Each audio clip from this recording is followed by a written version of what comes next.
ஆஹ் ஒரு முக்கிய ஜெப குறிப்பு. இந்த வருகிற வெள்ளிக்கிழமை காலையில் ஆஹ் நான் ஒரு மரண அடக்க ஆராதனையை எடுக்க இருக்கின்றது. இது ஒரு மிக கஷ்டமான ஃபியூனரல் சர்வீஸ். ஒரு 32 வயது வாலிபன் ஒரு வாகன விபத்தில் உடனடியாக மரணம் அடைந்தார். இவர் ஒரு காலம் சபைக்கு வந்தார், வாலிப கூட்டங்கள்ல பங்கெடுத்தார். ஆனால் அதுக்கு பிறகு அவர் ஆண்டவரிடமிருந்து தூர சென்று விட்டார். ஸோ இது ஒரு மிக துயரமான மரணம். அவருடைய நித்தியம் எப்படிப்பட்டது என்று யாராலும் சொல்ல முடியாது. ஆனால் இந்த ஆராதனையில் அநேக வாலிபர்கள் வருவார்கள். இது ஒரு அரிய சந்தர்ப்பம் நற்செய்தியை எடுத்து கூறுவதற்கு. அதனால் தயவு செய்து அந்த குடும்பத்தையும் என்னையும் ஜெபத்தில் தாங்குங்கள். வெள்ளிக்கிழமை காலையில் 10 மணிக்கு கெனடிய நேரப்படி இந்த மரண அடக்க ஆராதனை நடைபெறும். உங்கள் ஜெபங்களுக்காக மிக நன்றி. கடந்த வாரத்தில் நான் ஒரு வார காலமாக ஒரு ஊழியத்துக்காக சென்றிருந்தேன். உங்களுக்கு சில படங்களையும் அனுப்பி வைத்திருந்தேன். நீங்கள் ஏறெடுத்த ஜெபங்களுக்காக மிக நன்றி. ஆண்டவர் ஒரு மிக ஆசீர்வாதமான நேரத்தை கொடுத்தார். அநேக ஆத்துமாக்களை சந்திக்கக்கூடிய கிருபைகளை கொடுத்தார்.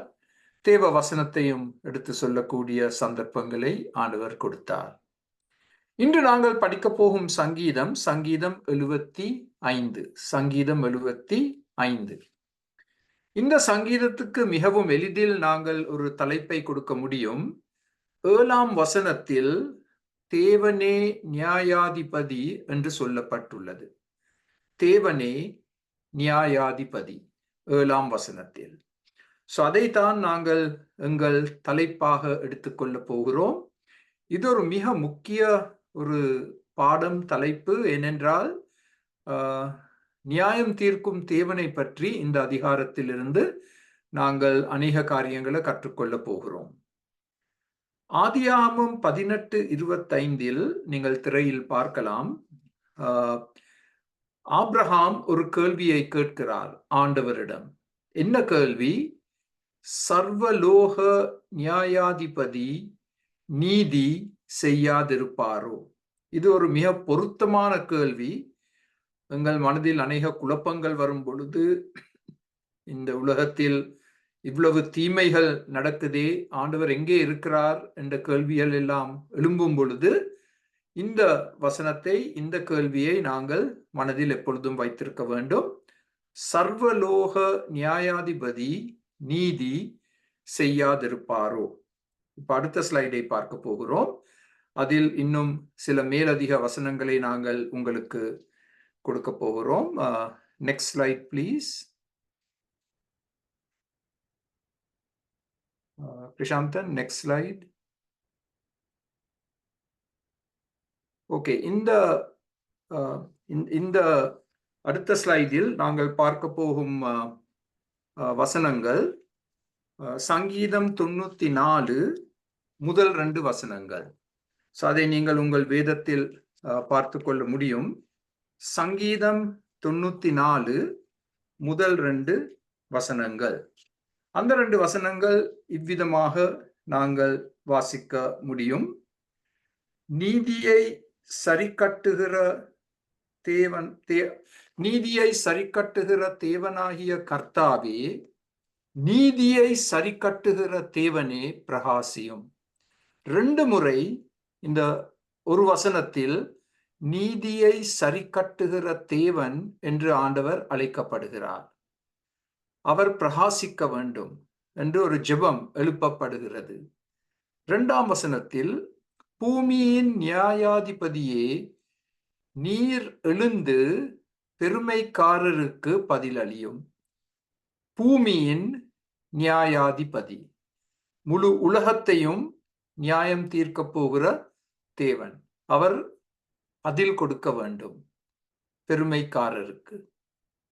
ஏசாயா 33:22 கர்த்தர் நம்முடைய நியாயாதிபதி.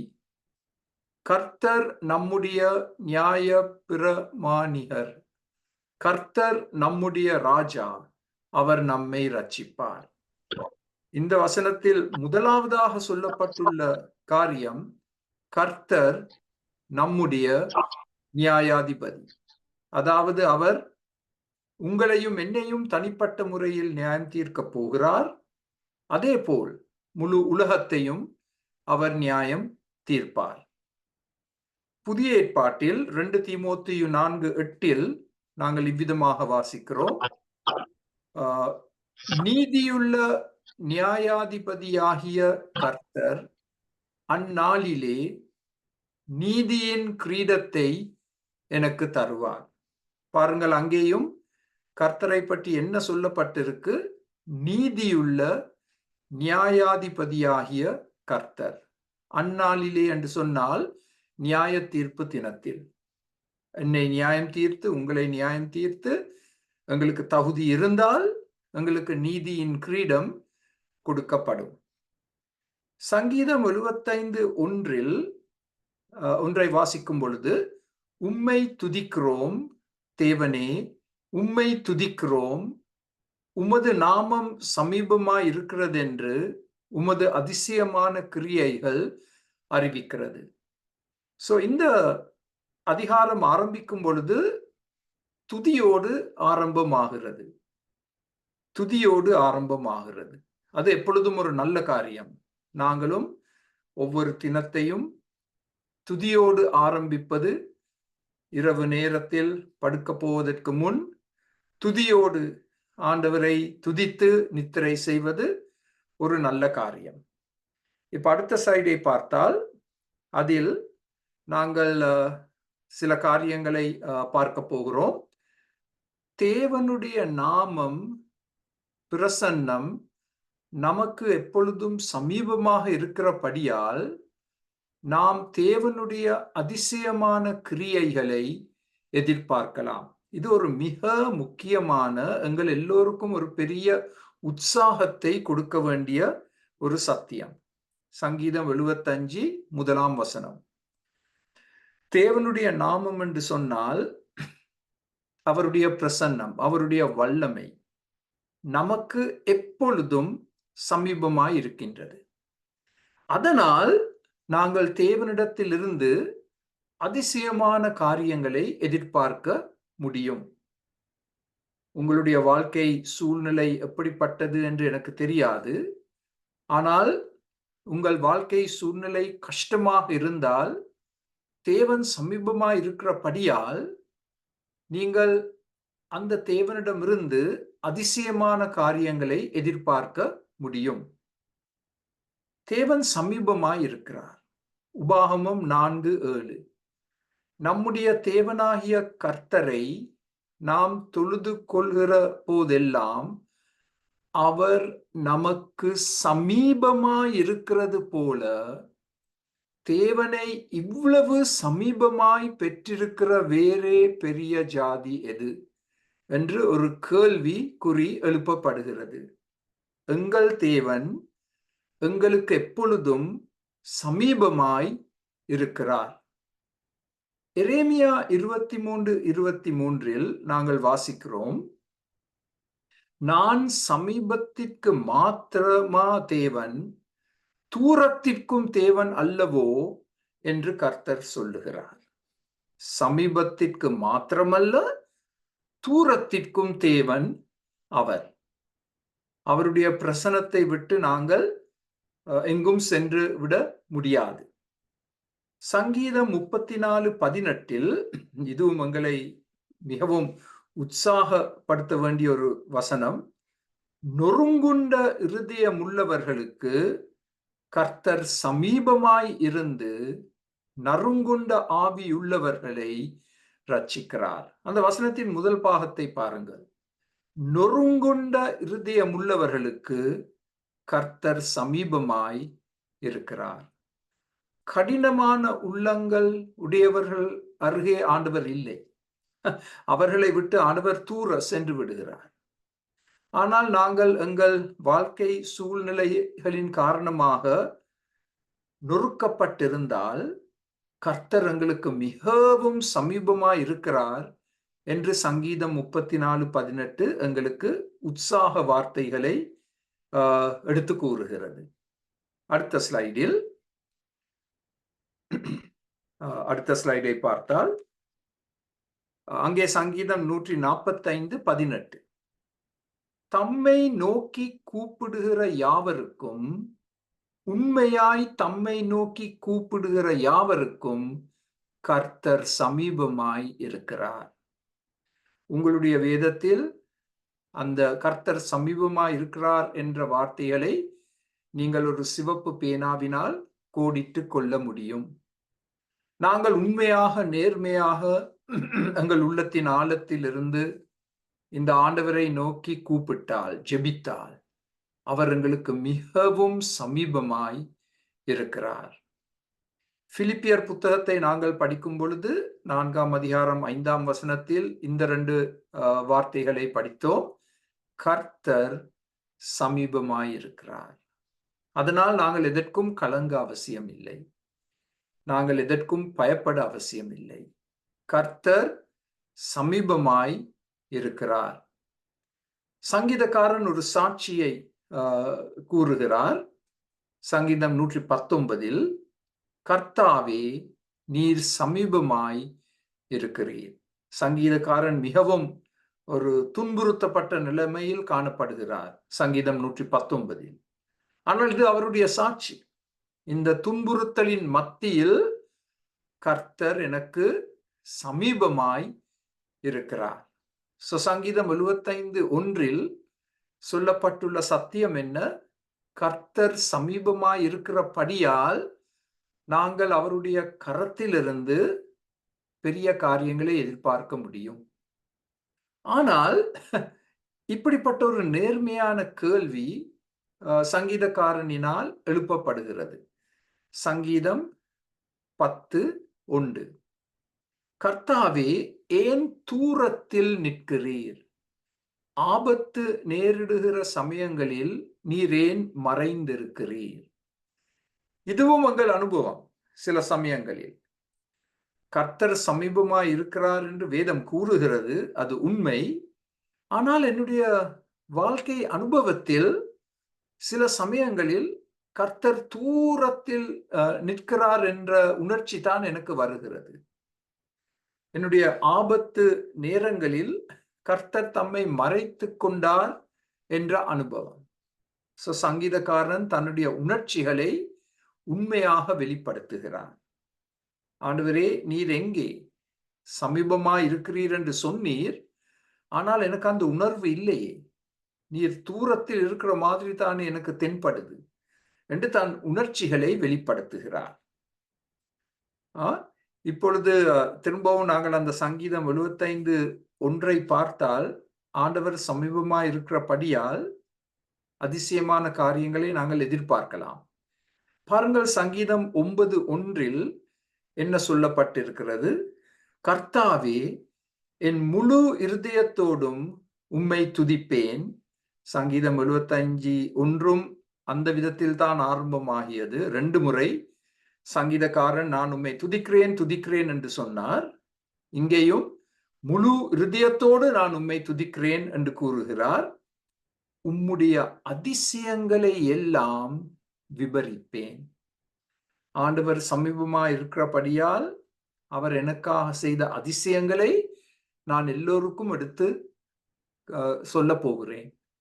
உம்முடைய அதிசயங்களை எல்லாம் விபரிப்பேன். இப்ப அடுத்த ஸ்லைடில்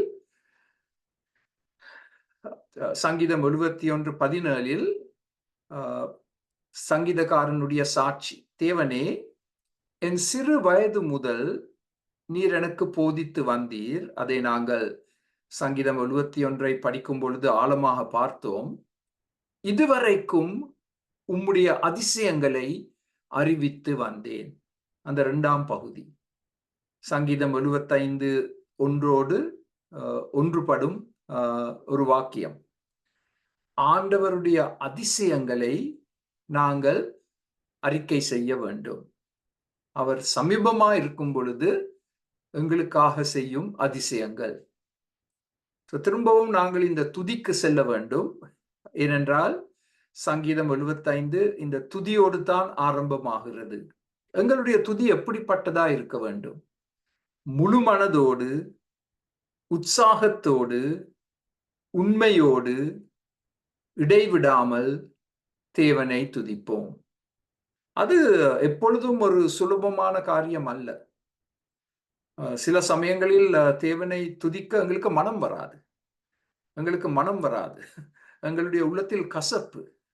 ஆண்டவர் எங்களை கைவிட்டார், ஆண்டவர் எங்கதான் இருக்கிறார் என்ற கேள்விக்குறி. ஆனால் நாங்கள் அப்படிப்பட்ட சந்தர்ப்பங்களில் கூட முழு மனதோடு, உற்சாகத்தோடு, உண்மையோடு, இடைவிடாமல் தேவனை துதிக்க கடமைப்பட்டிருக்கிறோம். அதெல்லாம் சங்கீதம் 75 முதலாம் வசனம். இப்பொழுது நாங்கள் 2ஆம் வசனத்தை பார்க்க போகிறோம். சங்கீதம் 75 2. நியமிக்கப்பட்ட காலத்திலே யதார்த்தமாய் நியாயம் தீர்ப்பேன். இதை நாங்கள் 2 விதத்தில் பார்க்கலாம். இது ஒன்று தேவனுடைய வார்த்தைகளாக இருக்கலாம், இல்லாவிட்டால் தாவீதின் வார்த்தைகளாக இருக்கலாம். நான் இதை படிக்கும் பொழுது அந்த 2 கருத்துக்களும் சரி வரலாம் என்று வேத நிபுணர்கள் கூறுகிறார்கள். தேவனுடைய வார்த்தைகளாக இருக்கலாம், இல்லாவிட்டால் தாவீதின் வார்த்தைகளாக இருக்கலாம். நியமிக்கப்பட்ட காலத்தில் தேவன் செயல்படுவார். அங்கதான் எங்களுக்கு கஷ்டம் வருது. ஏனென்றால் இந்த நியமிக்கப்பட்ட காலம் எங்களுடைய கால அட்டவணையின்படி நடைபெறாது. நாங்கள் பொறுமையோடு ஆண்டவருக்காக காத்திருக்க வேண்டும். அவர் நியமித்த காலத்தில், நேரத்தில் அந்த நியாய தீர்ப்பு நிறைவேற்றப்படும். சங்கீதம் 102:13. தேவரீர் எழுந்தருளி சியோனுக்கு இறங்குவீர். சியோன் என்று சொன்னால் எருசலேம், தேவாலயம். அதற்கு தயை செய்யும் காலமும் அதற்காக குறித்த நேரமும் வந்தது என்று சங்கீதக்காரன் கூறுகிறார். தேவன் எருசலேம் மக்களுக்கு தேவன் அவர்களுக்கு உதவி செய்ய வேண்டும். அவர்களுக்கு நியாயம் காண்பிக்க வேண்டும். ஆனால் அந்த காலம் வந்துவிட்டது என்று சங்கீதக்காரன் தேவனுக்கு ஞாபகம் ஊட்டுகிறார். சங்கீதம் 102. அப்போஸ்தலர் 17:31 இவ்விதமாக வாசிக்கிறோம். மேலும் ஒரு நாளை தேவன் குறித்திருக்கிறார். இதெல்லாம் முக்கியமான வார்த்தைகள். தேவன் ஒரு நாளை குறித்திருக்கிறார்.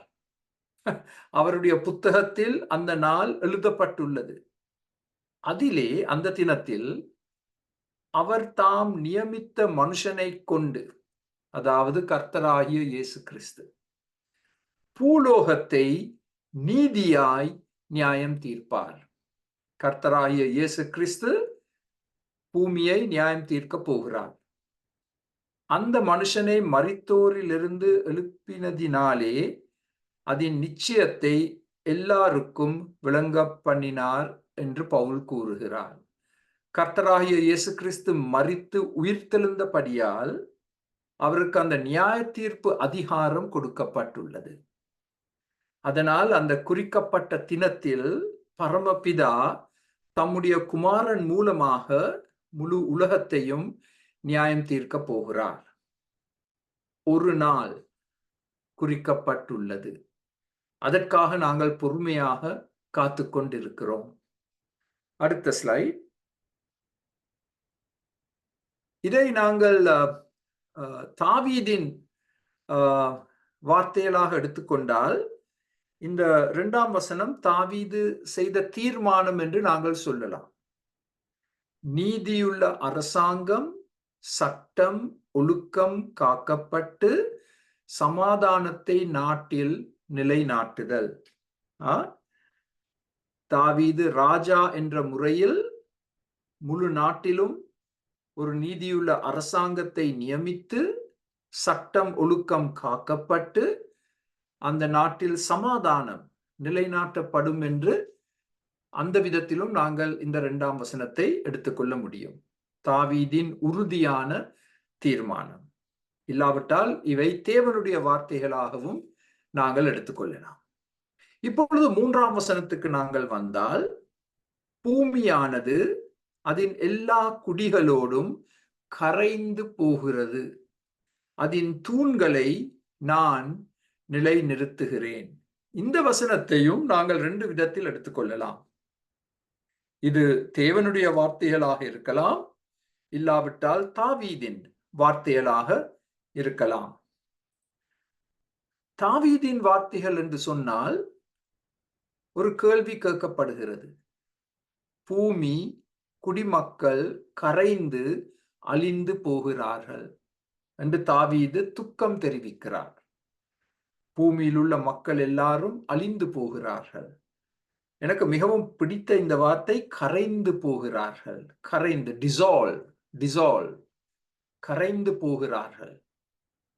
ஏன் என்ற கேள்விக்கு பதில், மனித உள்ளம் கலகக்கார உள்ளம், கலகம், உள்நாட்டு போர், பயங்கரம், டெரரிசம். இந்த டெரரிசம் என்ற வார்த்தை இந்த 21ஆம் நூற்றாண்டில் பெரிய விதத்தில் பாவிக்கப்பட்டு வருகிறது. சோ அதனால் இந்த டெரரிசம், பயங்கரம் காரணமாக பூமியில் இருக்கும் குடிமக்கள் கரைந்து அழிந்து போகிறார்கள். கொஞ்சம் சிந்தித்து பாருங்கள். விமானத்தின் மூலமாக குண்டு போட்டால் ஒரு குண்டின் மூலமாக 100கணக்கான மக்கள் ஒரு நொடியில் அழிந்து போகிறார்கள். இதை நாங்கள் காசாவில் காண்கிறோம், உலகத்தின் யுக்ரைன் போன்ற நாடுகளில் பார்க்கிறோம். அதுதான் பயங்கரம், டெரரிசம். பயங்கர ஆயுதங்கள் பாவிக்கப்பட்டு மக்கள் கரைந்து போகிறார்கள், அழிக்கப்படுகிறார்கள். சங்கீதக்காரன் இவ்விதமாக கூறினார். சங்கீதம் 119, சஞ்சலத்தால் என் ஆத்துமா கரைந்து போகிறது. ஒரு விசுவாசியின் உள்ளம் கரைந்து போகலாம் சஞ்சலத்தால். உங்களுக்கும் எனக்கும் அந்த அனுபவம் இருக்கு. எங்கள் உள்ளம் கரைந்து போகிற தினங்கள். சங்கீதம் 107 இவ்விதமாக வாசிக்கிறோம், அவர்கள் ஆத்துமா கிலேசத்தினால் கரைந்து போகிறது, பயத்தினால் கரைந்து போகிறது. கரைந்து போகிற ஆத்துமாக்கள். சரீரம் உயிரோடு இருக்கு, ஆனால் ஆத்துமா கரைந்து போகிறது பயத்தின் காரணமாக, சஞ்சலத்தால். இது மனிதனுடைய அனுபவம், இது உங்களுடைய அனுபவம், என்னுடைய அனுபவம். ஒரு பக்கத்தில் குடிமக்கள், சரீரங்கள் கரைந்து போகிறது, மற்ற பக்கத்தில் எங்களுடைய ஆத்துமாக்கள் கரைந்து போகிறது பயத்தின் காரணமாக, சஞ்சலத்தின் காரணமாக. அடுத்த ஸ்லைட். ஏசாயா 24:19, தேசம் நொறுங்கவே நொறுங்கும், தேசம் முறியவே முறியும், தேசம் அசையவே அசையும். பாருங்கள், 3 வித்தியாசமான விதத்தில் இந்த கரைந்து போகும் சொல் பாவிக்கப்பட்டுள்ளது. தேசம் நொறுங்கவே நொறுங்கும், தேசம் முறியவே முறியும், தேசம் அசையவே அசையும். அதே ஏசாயா 24:20, வெறித்தவனை போல தேசம் தள்ளாடி ஒரு குடிலை போல பெயர்த்து போடப்படும், அதன் பாதகம் அதன் மேல் பாரமாய் இருக்கையால் அது விழுந்து போம், இனி எழுந்திராது. இது எந்த தேசத்தை குறிக்கின்றது? இஸ்ரவேல் தேசம். தேவன் இஸ்ரவேல் மக்களை நியாயம் தீர்த்தார். அதை ஏசாயா, எரேமியா போன்ற தீர்க்கதரிசிகள் மிக தெளிவாக எடுத்து கூறினார்கள். தேசம் தள்ளாடி கொண்டிருக்கின்றது, அது இடம்பெயர்ந்துள்ளது, அது விழுந்து போகும், அது திரும்பவும் எழும்பி நிற்காது. ஏசாயா 64:7 இப்படி வாசிக்கின்றோம், தேவரீர் உம்முடைய முகத்தை எங்களை விட்டு மறைத்து எங்கள் அக்கிரமங்களின் நிமித்தம் எங்களை கரைய பண்ணுகிறீர். பாருங்கள், அதே வார்த்தை, கரைய பண்ணுகிறீர். எங்கள் ஆத்துமாக்கள் ஏன் கரைந்து போகிறது? பாவத்தின் காரணமாக, அக்கிரமத்தின் காரணமாக. தேவனுடைய முகம் எங்களிடமிருந்து திசை திருப்பப்பட்டுள்ளது. அவருடைய முகம் பரிசுத்தமான முகம். நாங்கள் பாவிகள், கலகக்காரர், வழி தவறி போன ஆடுகள். அதனால் தேவன் எங்களை பார்க்க முடியாது. எங்கள் அக்கிரமத்தின் காரணமாக எங்கள் உள்ளங்கள் கரைந்து போய் இருக்கிறது. ஏசாயா 64:7. கரைந்து போகும் பூமி, கரைந்து போகும் சரீரம், கரைந்து போகும் ஆத்துமா. அதே வசனத்தில் 3ஆம் வசனத்தில் நாங்கள் இதையும் வாசிக்கின்றோம். ஆண்டவர் பூமியின் தூண்களை நிலைநாட்டுவார். இதை தாவீதின் வார்த்தைகள் என்று எடுத்துக்கொண்டால், தாவீது பூமியின் தூண்களை நிலைநாட்டுவார். அதை 2 விதமாக நாங்கள் எடுக்க முடியும்.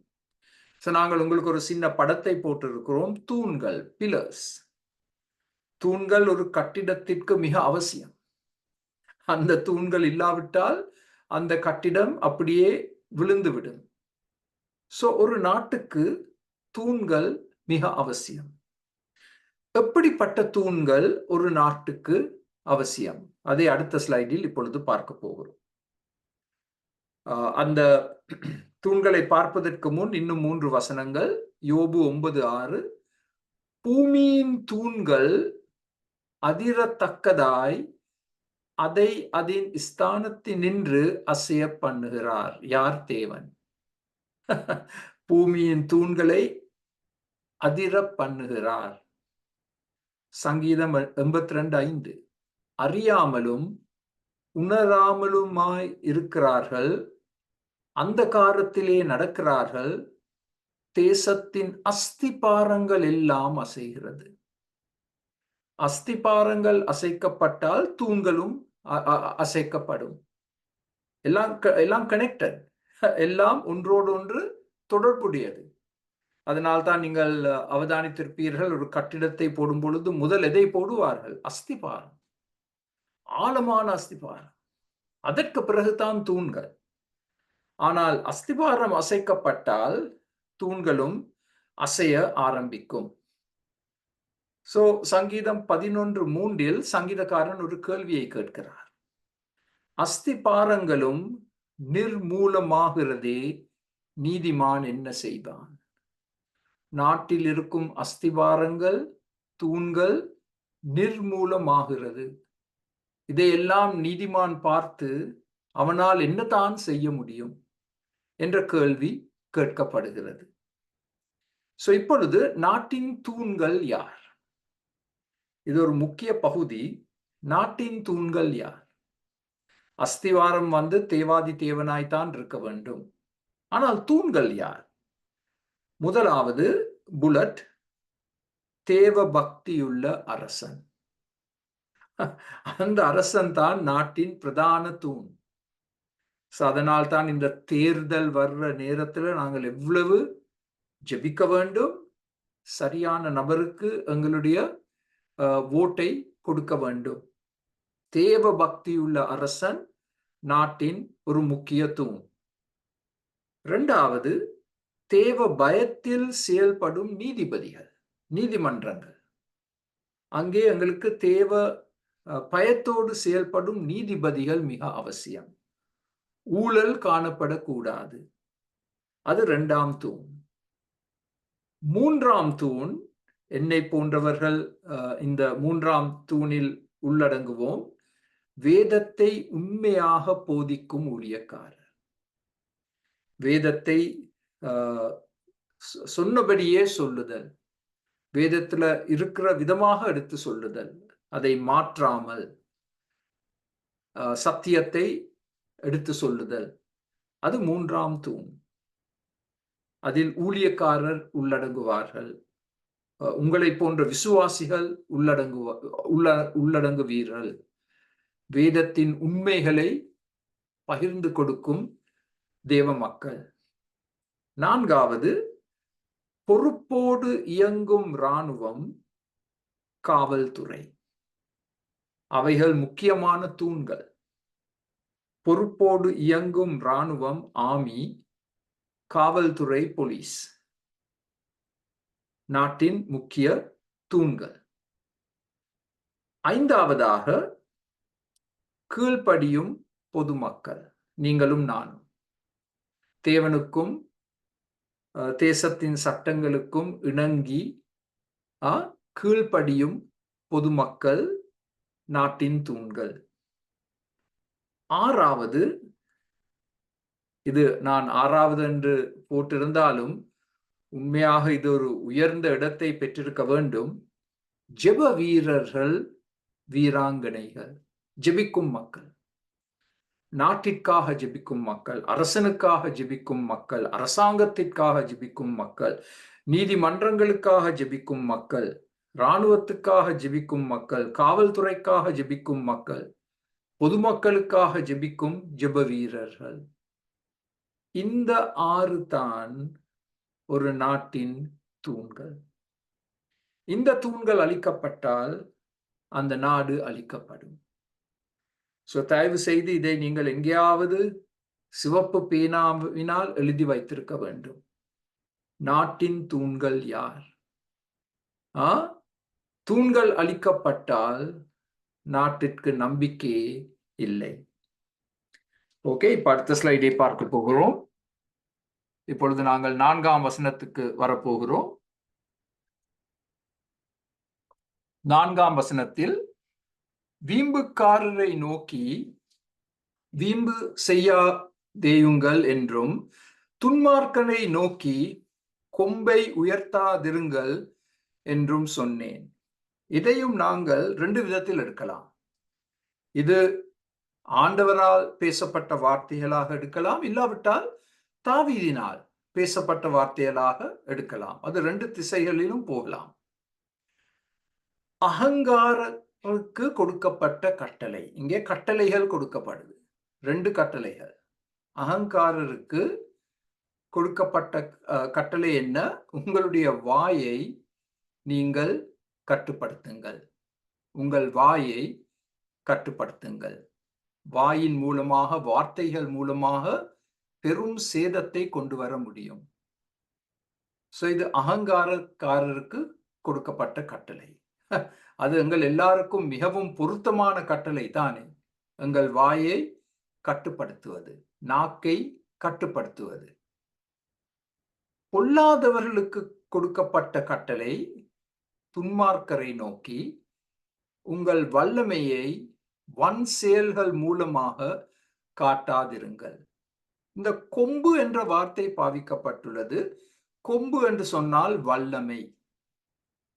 ஒரு காளைக்கு அதன் வல்லமை எங்கே காண்பிக்கப்படுகிறது? கொம்புகளில். நாங்கள் ஒரு பயங்கரமான ஒரு படத்தை உங்களுக்கு போட்டிருக்கிறோம். மிகவும் கோபமடைந்த ஒரு காளை, அதன் கொம்புகள் மூலமாக அது உங்களை தாக்க ஓடி வருகிறது. அந்த கொம்புகள் மூலமாக அந்த கொம்புகள் உங்கள் சரீரத்தை ஊடுருவினால் உங்களுக்கு மரணம்.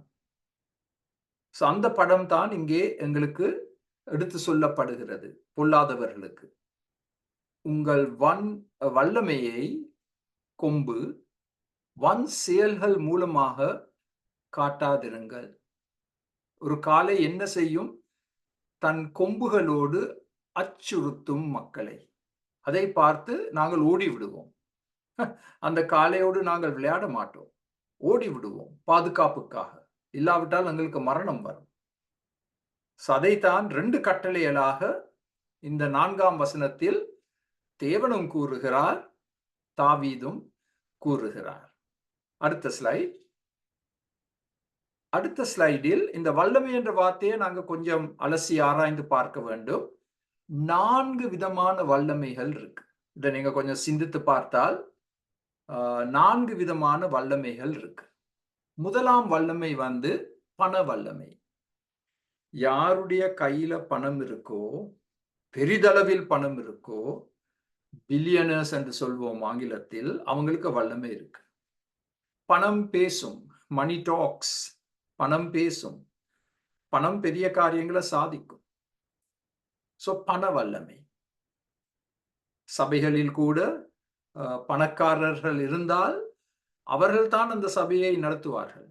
போதகர் அல்ல, அந்த பணக்காரர். ஏன்? பண வல்லமை. நாங்கள் சொன்னபடி நீங்கள் செய்யாவிட்டால் நாங்கள் சபையை விட்டு போய்விடுவோம், உங்களுக்கு பணம் வராது. அதற்கு பயந்து அந்த பணக்காரருக்கு இணங்கி நடக்கும் சபைகள். இரண்டாவது இராணுவ வல்லமை. இது எண்ணிக்கை. சீனா, இந்தியா போன்ற தேசங்களின் இராணுவங்கள் எண்ணிக்கையற்றது என்று நாங்கள் சொல்லலாம், ஒரு விதத்தில் பார்க்க போனால். இராணுவ வல்லமை. யுத்தத்துக்கு போவதற்கு முன்னால நாடுகள் என்ன செய்யும்? தங்கள் இராணுவத்தின் வல்லமையை காண்பிக்கும். எங்களோடு மோத வேண்டாம், எங்களுடைய எண்ணிக்கையை பாருங்கள், you are no match for us, போட்டி இல்ல உங்களுக்கும் எங்களுக்கும் இடையில் என்று தங்களுடைய இராணுவ வல்லமையை காண்பிப்பார்கள். மூன்றாம் வல்லமை ஆயுத வல்லமை. ஆயுத வல்லமை. இன்று அணுகுண்டு போன்ற பயங்கர ஆயுதங்கள் இருக்கு. அணுகுண்டு அது ஒரு நாட்டில் விடுவிக்கப்பட்டால் முழு நாடும் அழிக்கப்படலாம். முழு நாடும் அழிக்கப்படலாம். வேற எந்த ஆயுதமும் அவசியம் இல்லை, இந்த அணுகுண்டு மாத்திரம் இருந்தால் அதை வைத்து எந்த நாட்டையும் பயமுறுத்தலாம். பியூட்டின் போன்ற ரஷ்ய சர்வதிகாரிகள் இந்த அணுகுண்டு வார்த்தைகளை பாவிச்சிருக்கிறாங்க. எங்களோடு மோத வேணாம், எங்களோட கையில அணுகுண்டு இருக்கு, உங்கள் நாட்டில் நாங்க அதை வீசி விடுவோம், உங்க நாட்டு இல்லாமல் போகும். ஆயுத வல்லமை. நான்காம் வல்லமை வார்த்தைகளின் வல்லமை. வார்த்தைகளின் வல்லமை. எங்களுடைய நாக்கு ஒரு ஆயுதம். அந்த ஆயுதத்தை வைத்து நாங்கள் வெட்டலாம், நல்லா வெட்டலாம். நாங்க எல்லாம் அதை செய்திருக்கிறோம் ஏதோ ஒரு காலகட்டத்தில். கணவன் மனைவி உறவில் அது நடந்திருக்கு, பெற்றோர் பிள்ளைகள் உறவில் அது நடந்திருக்கு, சபைகளில் வார்த்தைகளின் வல்லமையை நாங்க பார்த்திருக்கிறோம். இந்த 4 வல்லமைகளையும் நாங்கள் மனதில் வைத்திருக்க வேண்டும். பிரதான 4 வல்லமைகள். கொம்புகள். கொம்புகள் என்று சொன்னால் வல்லமை. பாருங்கள், 5ஆம் வசனம் ஒரு புதிய மொழிபெயர்ப்பில், MT மாடர்ன் டிரான்ஸ்லேஷன், உங்கள் வல்லமையை வானங்களுக்கு விரோதமாக காட்டாதிருங்கள், தேவனுக்கு விரோதமாக கைகளை தூக்க வேண்டாம். பாருங்கள், மனிதனுடைய துணிவு. வானங்களை நோக்கி தங்கள் வல்லமையை தேவனுக்கு விரோதமாக காண்பிக்க முயற்சி எடுக்கிறார்கள். முட்டாள்தனம், முற்றிலும் முட்டாள்தனம். ஆனால் பாவம் முட்டாள்தனம் என்று வேதத்தில் வாசிக்கிறோம். மனிதன் இப்படிப்பட்ட ஒரு நிலைமைக்கு தள்ளப்பட்டிருக்கிறான். வானத்தை பார்த்து, தேவாதி தேவனை பார்த்து தன் வல்லமையை, அதிகாரத்தை காண்பிப்பதற்கு எடுக்கும் முயற்சிகள் எல்லாம் தோல்வியில் முடிவடையும். ஆனால் முட்டாள்தனமாக அதை செய்கிறார்கள். ஒரு எச்சரிக்கை வார்த்தை கொடுக்கப்பட்டுள்ளது இந்த 5ஆம் வசனத்தில். தேவனுக்கு விரோதமாக கைகளை தூக்க வேண்டாம். தேவனுக்கு விரோதமாக இப்படி கையை காட்ட வேண்டாம். தேவனை நோக்கி இப்படி நாங்கள் கைகளை காண்பிக்க வேண்டும். ஐயோ, நான் ஒரு பாவி, ஆண்டவரே என்னை ஏற்றுக்கொள்ளும். அதே ஆண்டவர் ஏற்றுக்கொள்வார். ஆனால் 2 கைகளையும் இப்படி நாங்கள் முடக்கி வானங்களை நோக்கி இந்த கைகளை காட்டினால் அது முட்டாள்தனம், அது எங்களுடைய அழிவு. பாருங்கள், ஆண்டவர் எப்படி எங்களை விவரிக்கிறார் இந்த 5ஆம் வசனத்தில். கடின கழுத்து, மேட்டிமையான பேச்சு. 2 காரியங்கள். கடினமான கழுத்து, ஸ்டிஃப் நெக். ஸ்டிஃப் நெக் என்று திரும்ப திரும்ப திரும்ப பழைய ஏற்பாட்டில் தேவ மக்களை குறித்து தேவன் குற்றம் சாட்டுகிறார். அதாவது உங்களுக்கு ஒரு கடினமான இருதயம் இருக்கு. கடின கழுத்து என்று சொன்னால் கடினமான இருதயம். அது எப்படி வெளிப்படுத்தப்படுகிறது? மேட்டிமையான பேச்சு, ஆடம்பரமான பேச்சு. இதை பார்வோன் ராஜா மோசேக்கு எடுத்து சொன்னார். தேவ மக்களை பார்வோன் ராஜா விடுதலை செய்ய வேண்டும் என்று மோசே அவரிடம் கேட்கும் பொழுது பார்வோன் ராஜா கூறிய வார்த்தைகள் யாத்ராகமம் 5:2. கர்த்தரின் வார்த்தையை கேட்பதற்கு அவர் யார்? அந்த கேட்பதற்கு என்ற வார்த்தையின் அர்த்தம் என்ன தெரியுமா? கீழ்ப்படிவதற்கு, இணங்குவதற்கு. கர்த்தருடைய வார்த்தைக்கு இணங்குவதற்கு, கர்த்தருடைய வார்த்தைக்கு கீழ்ப்படிவதற்கு அவர் யார்? சோ பார்வோன் ராஜா என்ன செய்றார்? தன் கையை காட்டுறார் தேவாதி தேவனுக்கு விரோதமா. கடைசியில் என்ன நடந்தது? பார்வோன் ராஜாவும் இராணுவமும் அந்த சிவந்த சமுத்திரத்தில் அழிக்கப்பட்டார்கள். அழிவு நிச்சயம். இப்படிப்பட்ட கடின கழுத்தும் மேட்டிமையான பேச்சும் காணப்பட்டார். அடுத்த ஸ்லைடில் இந்த மேட்டிமையான பேச்சு, கடின கழுத்து ரெண்டும் ஒன்றாக இயங்கும் காரியங்கள். Stiff neck and brightful speech. 1 Samuel 2:3. இனி மேட்டிமையான பேச்சை பேசாதிருங்கள், அகந்தையான பேச்சு உங்கள் வாயிலிருந்து புறப்பட வேண்டாம். கர்த்தர் ஞானமுள்ள தேவன், அவர் செய்கைகள் யதார்த்தம் அல்லவோ. 2 முறை எச்சரிக்கை கொடுக்கப்பட்டுள்ளது. மேட்டிமையான பேச்சு, அகந்தையான பேச்சு எங்கள் வாயிலிருந்து புறப்படக்கூடாது. உபாகமம் 9:13. இன்னும் கர்த்தர் என்னை நோக்கி, இந்த ஜனங்களை பார்த்தேன், அது வணங்கா கழுத்துள்ள ஜனம். தேவன் மோசேக்கு சொல்றார், இந்த ஜனத்தை நான் அவதானித்துக் கொண்டு வந்திருக்கிறேன். அவர்களை 2 வார்த்தைகளினால் விவரிக்கிறார். வணங்கா கழுத்துள்ள ஜனம். ஸ்டிஃப் நெக், வணங்க முடியாது. இந்த கழுத்து தன்னை தாழ்த்த முடியாது. அப்படிப்பட்ட மக்கள். சோ மோசே, நீ அவங்களோடு பேசி பிரயோஜனம் இல்லை. அவங்க திருந்த மாட்டாங்க, மனம் திரும்ப மாட்டாங்க. விட்டுவிடு, அவங்கள விட்டுவிடு. அவங்க எல்லாரும் அழிக்கப்படுவார். வனாந்திரத்தில் அதுதான் நடந்தது. 40 வருஷ கால வனாந்திர அந்த பிரயாணத்தில் அந்த மக்கள் அழிக்கப்பட்டார்கள் வனாந்திரத்தில். அதே உபாகமம் 31:27 நான் உன் கலக குணத்தையும் உன் கடின கழுத்தையும் அறிந்திருக்கிறேன். இது பயங்கரமான வார்த்தைகள். தேவன் உங்களையும் என்னையும் பார்த்து இப்படிப்பட்ட வார்த்தைகளை சொல்லக்கூடாது. உன் கலக குணத்தையும் கடின கழுத்தையும் அறிந்திருக்கிறேன். இந்த 2ம் ஒன்றாக இயங்கும் காரியங்கள். கலக குணம், கடின கழுத்து. ஆண்டவர் எப்பொழுதும் உங்களுக்கு ஒரு மென்மையான உள்ளத்தை கொடுக்க வேண்டும் என்று நாங்கள் ஜெபிக்க வேண்டும். ஒரு நொறுங்குண்ட உள்ளத்தை ஆண்டவர் எப்பொழுதும் உங்களுக்கு கொடுக்க வேண்டும். A soft, sensitive, pliable, moldable heart. அதற்காக நாங்கள் ஜெபிக்க வேண்டும். வாழ்க்கையின் சூழ்நிலைகள் மூலமாக அப்படிப்பட்ட ஒரு உள்ளம் எங்களுக்குள் உருவாக்கப்பட முடியும். கஷ்டமான சூழ்நிலைகள் மூலமாக இந்த கலக குணம், இந்த கடின கழுத்து உடைக்கப்பட்டு நாங்கள் ஒரு மென்மையான உள்ளம் படைத்தவர்களாக காணப்பட்டு தேவனை நாங்கள் வணங்கி அவர் வார்த்தைகளுக்கு கீழ்ப்படியும் மக்களாக எப்பொழுதும் நாங்கள் காணப்பட வேண்டும்.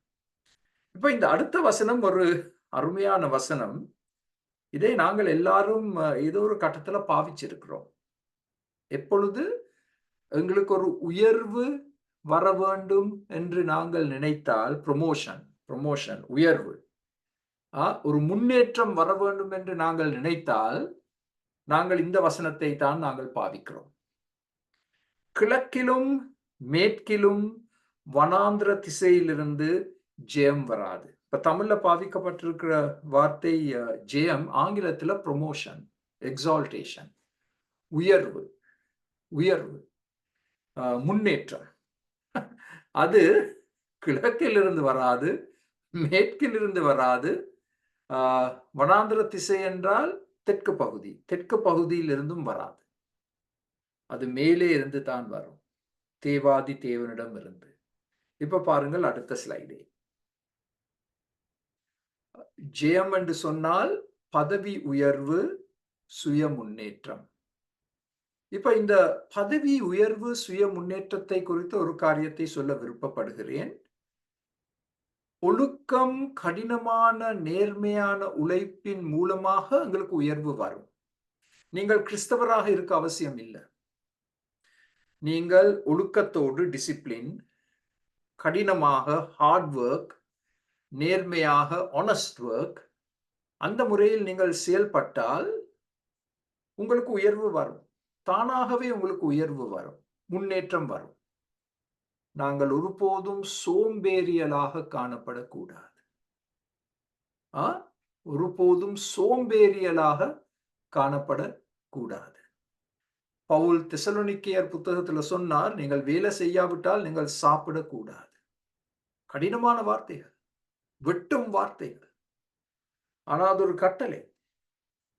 நீங்கள் வேலை செய்யாவிட்டால் சாப்பிட வேண்டாம், சாப்பிடக்கூடாது. இப்ப வியாதி சரீரத்துல இருந்தால் வேலை செய்ய முடியாது, அது இன்னொரு விஷயம். சோ இந்த 3 வார்த்தைகள் முக்கியமான வார்த்தைகள். இதை நான் எப்பொழுதும் வாலிபர்களுக்கு எடுத்து சொல்வேன். ஒழுக்கம், டிசிப்ளின், கடினமான உழைப்பு, ஹார்ட் ஒர்க், நேர்மையான உழைப்பு, அதாவது ஆனஸ்ட் ஒர்க். அந்த 3ம் காணப்பட்டால் தானாகவே உயர்வு வரும், தானாகவே உயர்வு வரும். ஆனால் இதை மறந்துவிடக் கூடாது. எங்களுக்கு கொடுக்கப்பட்டுள்ள எல்லா திறமைகளும் ஆண்டவரால் கொடுக்கப்பட்ட ஈவு. ஆண்டவர் எங்களை படைக்கும் பொழுது எங்களுக்கு திறமைகளை கொடுத்திருக்கிறார், நம்ப முடியாத திறமைகளை கொடுத்திருக்கிறார். ஆண்டவருடைய ஈவு. அந்த திறமைகளை நாங்கள் பாவித்து முன்னேற்றம் அடைய முடியும். அந்த திறமைகள் என்ன என்பதை நாங்கள் அடையாளம் கண்டு கொள்ள வேண்டும். அதை நாங்கள் விருத்தி அடைய செய்வதற்காக நாங்கள் பாடங்களை எடுக்கலாம், வகுப்புகளுக்கு போகலாம். ஆனால் இப்போ ஒரு சின்ன உதாரணத்தை எடுத்துக்கொள்ளுங்க. தையல் ஒரு திறமை. சமைத்தல் அது ஒரு திறமை. வாகனங்களை பழுது பார்த்தல் அது ஒரு திறமை. ஐடி அது ஒரு திறமை. சோ இவற்றை நாங்கள் மேன்மைப்படுத்த வேண்டும். அப்பொழுது எங்களுக்கு உயர்வு வரும். அந்த திறமைகளுக்காக நாங்கள் ஆண்டவருக்கு நன்றி செலுத்த வேண்டும். எங்களிடத்தில் இதுவும் காணப்பட வேண்டும். தாழ்மை, நன்றியுள்ள உள்ளம் எப்பொழுதும் எங்களிடத்தில் காணப்பட வேண்டும். ஆண்டவர் தான் இந்த ஈவுகளை கொடுத்தார். அவற்றை பெற்றுக்கொள்வதற்கு எனக்கு தகுதி இல்லை. அதனால் ஆண்டவருக்கு நான் எப்பொழுதும் நன்றி செலுத்த வேண்டும். நான் தாழ்மையோடு இயங்க வேண்டும், பெருமையோடு இயங்கக்கூடாது. இப்ப திரும்ப இந்த வசனத்தை பார்த்தால் 75:6, கிழக்கு, மேற்கு, தென், அதாவது வனாந்திரம் என்று சொன்னால் தென் பகுதியிலிருந்து ஜெயம் வராது. அடுத்த ஸ்லைட் பிளீஸ். ஓகே, அந்த கடைசி வாக்கியத்தை பாருங்கள். வடக்கு என்று குறிப்பிடப்படவில்லை. ஏன்? அங்கிருந்து தான் அசீரியர்கள் வரப்போகிறார்கள். மிகவும் ஒரு வல்லமையுள்ள சாம்ராஜ்யம். அவர்கள் வடக்கிலிருந்து வருவார்கள். வந்து அவர்கள் எவ்வளவோ அழிவை செய்ய போகிறார்கள். அநேக நாடுகளை கைப்பற்ற போகிறார்கள். சோ அந்த திசை குறிப்பிடப்படவில்லை. ஆனால் மற்ற 3 திசைகளும் குறிப்பிடப்பட்டுள்ளது. சோ நாங்கள் இந்த மனிதனையும் நோக்கி நாங்கள் நம்பியிருக்க கூடாது உயர்வுக்காக. அதை நாங்கள் ஆண்டவருடைய கையில் விட்டுவிட வேண்டும். ஆண்டவர் எல்லாவற்றையும் அவதானிக்கிறார், கணக்கெடுக்கிறார். அவருடைய நேரத்தில் நம்ப முடியாத விதத்தில் உயர்வை எங்களுக்கு கொடுப்பார். எனக்கு தெரிந்த ஒரு உயர் போலீஸ் அதிகாரி இலங்கையில் அவர் ரட்சிக்கப்பட்டார். ஆனால் அவருக்கு கொடுக்கப்பட வேண்டிய பதவி உயர்வு கொடுக்கப்படவில்லை. அப்ப அவர் மிகவும் துக்கத்தில் இருந்தார். நான் இவ்வளவு நேர்மையாக என்னுடைய கடமைகளை பூர்த்தி செய்தும் என்னுடைய உயிருக்கு ஜீவனுக்கு அபாயம் வந்த பொழுதிலும் நான் என்னுடைய குடும்பத்தை கூட பார்க்காமல் நான் நேர்மையாக என்னுடைய கடமைகளை நிறைவேற்றினேன். ஏன் எனக்கு இந்த உயர்வு வர இல்லை என்று அவர் என்னிடம் ஒரு நாள் சொன்னார் கவலையோடு. அப்ப நான் சொன்னேன், ஐயா, நாங்கள் ஜெபிப்போம். இந்த வசனத்தை காண்பித்தேன். சங்கீதம் 75:6 காண்பித்து நான் அவருக்காக ஜெபித்தேன். நீங்க நம்ப மாட்டீங்க, ஒரு வாரத்துக்குள் நாங்கள் செய்த ஜெபங்களுக்கு பதிலாக அந்த போலீஸ் அதிகாரிக்கு டபுள் ப்ரமோஷன் கொடுக்கப்பட்டது. டபுள் ப்ரமோஷன், இரட்டிப்பான உயர்வு. அவர் என்னிடம் ஓடி வந்து அவருக்கு கொடுக்கப்பட்ட புது தொப்பி, அவருக்கு கொடுக்கப்பட்ட புது புது நட்சத்திரங்கள், பேஜஸ், இவற்றையெல்லாம் என்னுடைய கையில் கொடுத்து, நீங்க தான் எனக்காக ஜெபித்தீர்கள், நீங்க தான் என்னை உற்சாகப்படுத்தினீர்கள், நீங்கள் இந்த தொப்பியையும் இந்த இந்த இந்த நட்சத்திரங்களையும் நீங்கள் ஆண்டவருக்காக பிரதிஷ்டை செய்து உங்களுடைய கையால் என்னுடைய ஷர்ட்டில் இதை நீங்கள் குத்த வேண்டும் என்று எனக்கு சொன்னார். அது ஒரு மறக்க முடியாத அனுபவம். மறக்க முடியாத அனுபவம். அருமையானவர்களே, ஆண்டவர் அந்த விதத்தில் தான் செயல்படுவார். அவருடைய கையில விட்டு விடுங்க. அவருடைய கையில விட்டு விடுங்க. இப்ப அடுத்த ஸ்லைட். சங்கீதம் 75:7. தேவனே நியாயாதிபதி, ஒருவனை தாழ்த்தி ஒருவனை உயர்த்துகிறார். அது முற்றிலும் அவருடைய கையில் இருக்கின்றது. அவர்தான் நியாயாதிபதி. பாருங்கள் 50:6. வானங்கள் அவருடைய நீதியை அறிவிக்கும், தேவனே நியாயாதிபதி. சேலா. நிப்பாட்டி சிந்தனை செய்யுங்கள் இந்த சத்தியத்தை குறித்து. தேவனே நியாயாதிபதி. அவர் உலகத்தை படைத்தவர். அவருக்கு உரிமை இருக்கு நியாயம் தீர்ப்பதற்கு.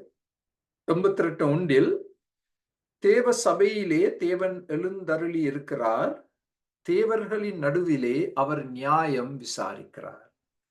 தேவர்களின் நடுவிலே நியாயம் விசாரிக்கும் தேவன் எங்கள் தேவன். 1 சாமுவேல் 1:7.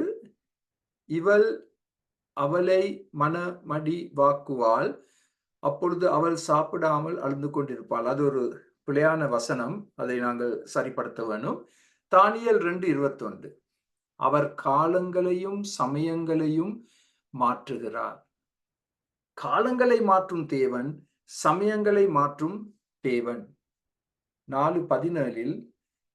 உன்னதமானவர் மனுஷருடைய ராஜ்யத்தில் ஆளுகை செய்து தமக்கு சித்தமானவனுக்கு அதை கொடுத்து. அது ஆண்டவருடைய கையில். அந்த அதிகாரத்தை யாருக்கு கொடுக்க வேண்டுமோ அது முற்றிலும் ஆண்டவருடைய கையில் தான் இருக்கின்றது. அடுத்த ஸ்லைட். தானியேல் 4:37. அவருடைய வழிகள் நியாயமுமானவைகள், அகந்தையாய் நடக்கிறவர்களை தாழ்த்த அவரால் ஆகும் என்று நேபுக்கத்நேசர் ராஜா சாட்சியாக எழுதுகிறார்.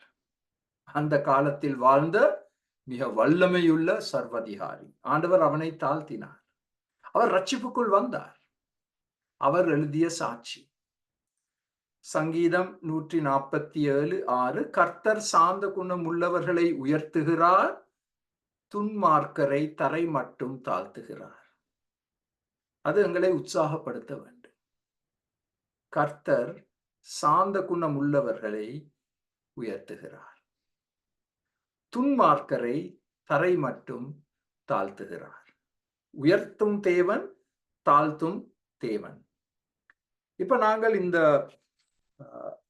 8ஆம் வசனத்தில் 2 பாத்திரங்களை பற்றி வாசிக்க போகிறோம். ஒரு பாத்திரம், ஆனா வேதத்தை முழுமையாக பார்த்தால் 2 பாத்திரங்கள் இருக்கு. இந்த படத்தை கொஞ்சம் பாருங்கள். 2 பாத்திரங்கள். ஒரு பாத்திரத்தில் ஓரளவு தான் திராட்சை ரசம் இருக்கு. ஓரளவு, ஒரு சின்ன அளவு. மற்ற பாத்திரத்தை நீங்கள் பார்த்தால் அது நிரம்பி வழிகிறது. இந்த திராட்சை ரசத்தினால் நிரம்பி வழிகிறது. அந்த கொஞ்சம் ரசம் அடங்கிய பாத்திரம் தான் தேவனுடைய ஆசீர்வாதத்தின் பாத்திரம். நிரம்பி வழியும் இந்த பாத்திரம் தேவனுடைய நியாய தீர்ப்பு பாத்திரம். அப்ப 2 பாத்திரங்கள். ஆசீர்வாத பாத்திரம் உடன்படிக்கையின் இரத்தம். 2வது நியாயம் தீர்க்கும் நிரம்பி வழியும் பாத்திரம். இப்ப இந்த சங்கீதம் 75 நாங்கள் வாசிப்பது, 75:8 நாங்கள் வாசிப்பது இந்த 2ஆம் படம். நிரம்பி வழியும் பாத்திரம். சோ அந்த வசனத்தை வாசிப்போம். அடுத்த ஸ்லைட். கர்த்தருடைய கோபாக்கினையின் பாத்திரம். 8ஆம் வசனம். கலங்கி பொங்குகிற மதுபானத்தினால் நிறைந்த பாத்திரம் கர்த்தருடைய கையில் இருக்கிறது. அதிலிருந்து வார்க்கிறார். பூமியில் உள்ள துன்மார்க்கர் அனைவரும் அதன் வண்டல்களை உறிஞ்சி குடிப்பார்கள். அதை ஆண்டவர் குடிக்க வைப்பார். அவங்களுக்கு விருப்பம் இல்லாவிட்டாலும் ஆண்டவர் அதை குடிக்க வைப்பார். தேவ கோபாக்கினையின் பாத்திரம், நிரம்பி வழிகிற பாத்திரம். எரேமியா 25:16.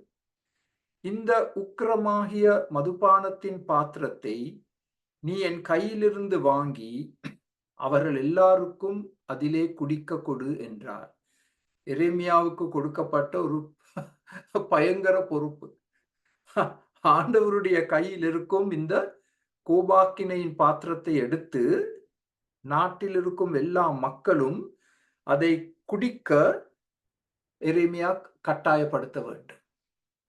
25:27 நீங்கள் குடித்து, இந்த பாத்திரத்திலிருந்து குடித்து வெறித்து வாந்தி பண்ணி நான் உங்களுக்குள் அனுப்பும் பட்டயத்தாலே எழுந்திருந்தாதபடி விழுங்கள் என்று இஸ்ரவேலின் தேவனாகிய சேனைகளின் கர்த்தர் உரைக்கிறார் என்று நீ அவர்களுக்கு சொல். கொஞ்சம் சிந்தித்து பாருங்கள். இப்படிப்பட்ட ஒரு செய்தியை மக்களுக்கு எடுத்து சொல்ல உங்களுக்கு கட்டளை கொடுக்கப்பட்டால் நீங்க செய்வீங்களா? நாங்க எல்லாரும் ஆசீர்வாதத்தில் இயங்கும் மக்கள் தானே. அந்த ஒரு வார்த்தை தானே எங்களுக்கு தெரியும், ஆசீர்வாதம். இப்படிப்பட்ட ஒரு வசனத்தை எடுத்து சொல்லு. 25:27 நீங்கள் இந்த பாத்திரத்தை குடிக்க வேண்டும், வெறி பிடிக்க போறீங்க, வாந்தி எடுக்க போறீங்க, ஆண்டவர் அனுப்பும் பட்டயத்தால் நீங்கள் வெட்டப்பட்டு எழும்ப முடியாத நிலைமைக்கு தள்ளப்பட போகிறீர்கள். அதனால் தான் மக்கள் எரேமியாவை வெறுத்தார்கள். ராஜா எரேமியாவை வெறுத்தார். இப்படிப்பட்ட நியாய தீர்ப்பு வார்த்தைகளை பேசியபடியார். யோபு 21:20. அவனுடைய அழிவை அவனுடைய கண்கள் காணும், சர்வ வல்லவருடைய உக்கிரத்தை குடிப்பான். கடைசி பகுதியை பாருங்கள். சர்வ வல்லவருடைய உக்கிரத்தை குடிப்பான். தேவ கோபாக்கினையின் பாத்திரத்தின் திராட்சரசத்தை குடிப்பான், அழிக்கப்படுவான். அடுத்த ஸ்லைட். சங்கீதம் 11:6. துன்மார்க்கர் மேல் கன்னிகைகளை வருஷிக்க பண்ணுவார், அக்கினியும் கந்தகமும் கடும் கோடை கொந்தளிப்பும் அவர்கள் குடிக்கும் பாத்திரத்தின் பங்கு. அவர்கள் குடிக்கும் பாத்திரத்தின் பங்கு. ஏசாயா 51:17.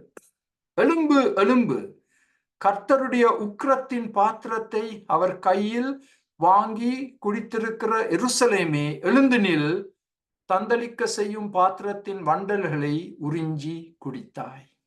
இதெல்லாம் விளக்க அவசியம் இல்லை. இந்த வார்த்தைகள் மிக தெளிவாக எங்களோடு பேசுகிறது. தேவனுடைய கோபாக்கினையின் பாத்திரம். ஆனால் இதுதான் நற்செய்தி. அதே தேவனுடைய கரத்தில் ஆசீர்வாதத்தின் பாத்திரமும் இருக்கின்றது. 1 கொரிந்தியர் 10:16. நாம் ஆசீர்வதிக்கிற ஆசீர்வாதத்தின் பாத்திரம் கிறிஸ்துவினுடைய இரத்தத்தின் ஐக்கியமாய் இருக்கிறது அல்லவா? அதுதான் ஆசீர்வாதத்தின் பாத்திரம். உடன்படிக்கையின் இரத்தம், இயேசு சிந்திய இரத்தம். அதன் மூலமாக நாங்கள் அவரோடு ஒரு உடன்படிக்கைக்குள் வருகிறோம். ஆசீர்வாதத்தின் பாத்திரம். 1 கொரிந்தியர் 11:25. போஜனம் பண்ணின பின்பு அவர் அந்தபடியே பாத்திரத்தையும் எடுத்து, என் பாத்திரம் என் இரத்தத்தினால் ஆகிய புதிய உடன்படிக்கையாய் இருக்கின்றது. நாங்கள் அந்த பாத்திரத்துக்குள் தான் நாங்கள் இருக்கின்றோம். ஆசீர்வாதத்தின் பாத்திரம், புதிய உடன்படிக்கையின் பாத்திரம், சிந்தப்பட்ட இரத்தம். ஆனா 2 பாத்திரங்கள் இருக்கு. அடுத்த ஸ்லைட். இப்ப நாங்கள் 9ஆம் வசனத்துக்கு வந்திருக்கிறோம். நானோ என்றென்றைக்கும் இதை அறிவித்து யாக்கோபின் தேவனை கீர்த்தனம் பண்ணுவேன். தாவீது ஒரு தீர்மானத்தை எடுக்கிறார். என்ன தீர்மானம்? தேவ நியாய தீர்ப்புகளை எப்பொழுதும் அறிவிப்பது.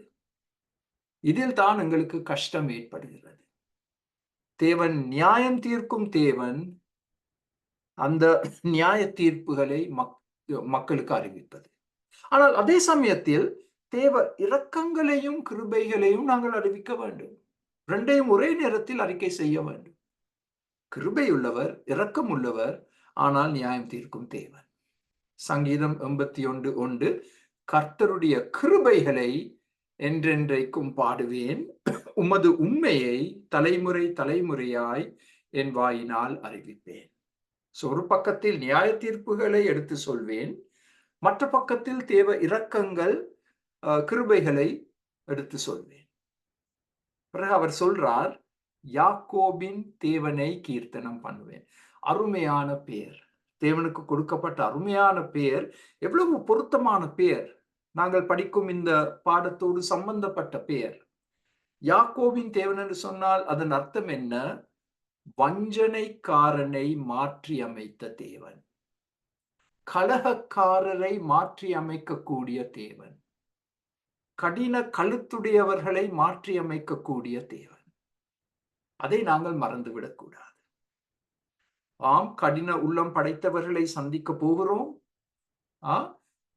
வீண் பேச்சில் ஈடுபட்டிருப்பவர்களை நாங்கள் சந்திக்க போகிறோம். தேவனுக்கு விரோதமாக தங்கள் கைகளை தூக்குறவர்களை நாங்கள் சந்திக்க போகிறோம். ஆனால் அவர்களை தேவன் மாற்ற முடியும். யாக்கோபை மாற்றிய தேவன் அவர்களையும் மாற்ற முடியும். நாங்கள் நம்பிக்கை இழக்கக்கூடாது. இந்த நம்பிக்கையின் செய்தியை, இந்த நம்பிக்கையின் தேவனை நாங்கள் மக்களுக்கு எடுத்து கூற வேண்டும். கடைசி வசனம், 10ஆம் வசனம். துன்மார்க்கருடைய கொம்பு, கொம்பு என்று சொன்னால் என்ன? கொம்பு என்று சொன்னால் என்ன? வல்லமை, வல்லமை. துன்மார்க்கருடைய வல்லமை எல்லாம் வெட்டி போடுவேன், நீதிமானுடைய கொம்புகளோ உயர்த்தப்படும். தாவீது தன்னுடைய அரசாங்கத்தை குறித்து சிந்தனை செய்து தீர்மானம் எடுக்க போகிறார். 2 காரியங்களை செய்ய போறார் இந்த 10ஆம் வசனத்தின்படி. அடுத்த ஸ்லைடை பார்ப்போம். என்ன இந்த 2 காரியங்கள்? தாவீதின் அரசாங்கம் எப்படிப்பட்ட அரசாங்கம்? மீகா 4:13. சியோன் குமாரத்தியே, நீ எழுந்து போரடி, நான் உன் கொம்புகளை இரும்பும் உன் குளம்புகளை வெண்கலமும் ஆக்குவேன். இது ஆண்டவர் கொடுக்கும் வாக்குத்தத்தம் இஸ்ரவேல் மக்களுக்கு. அவர்கள் தேவ பயத்தோடு இயங்கினால் உன் கொம்புகளை இரும்பும், அதாவது அதை யாரும் முறியடிக்க முடியாது. உன்னுடைய வல்லமையை யாரும் முறியடிக்க முடியாது.